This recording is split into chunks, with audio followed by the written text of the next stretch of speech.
Drones are incredibly useful for mapping infrastructure. So here we have an example of this, and if we take a look at this boardwalk that runs through a nature reserve, we can quickly see that there's missing boards, broken boards. So we're going to use the drone data to actually look for all of the faults along the walkway itself. We can do this very quickly by using a specially designed smart form. So once the personnel information has been put in, we can access the bridge repair data, which is a series of predetermined checkboxes, which makes things really quick to fill in the information. It also keeps it very consistent.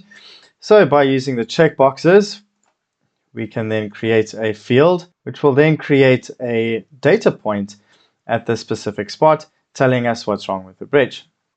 This smart form can then be put onto a handheld device such as a cell phone or a tablet, and field data can be collected as well. But because this is a walkway and it is quite long, we're going to use the drone data to figure out where most of the faults are. And because we have three-dimensional data that's generated during the photogrammetry process, we can actually have a virtual walk down the walkway and see where the levels might be a bit skew or where there might be broken support poles and things like that. But if we were to simply use the digital surface model itself, we can see that the rendering is not going to help us very much because there's too much height information from the trees and the surrounding areas. So what we have to do is then clean this image up. We can do this by taking our 3D point clouds and actually manipulating the point clouds and converting it back into a raster.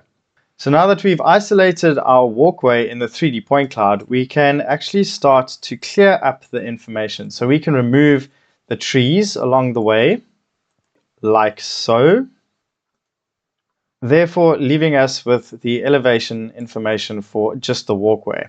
And that therefore leaves us with a raster layer like this. So here we can see that the walkway has collapsed somewhat.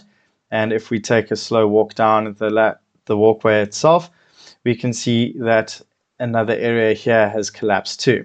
So we can mark these off on our GIS map, and then we can take that information into the field and just ensure that this is correct.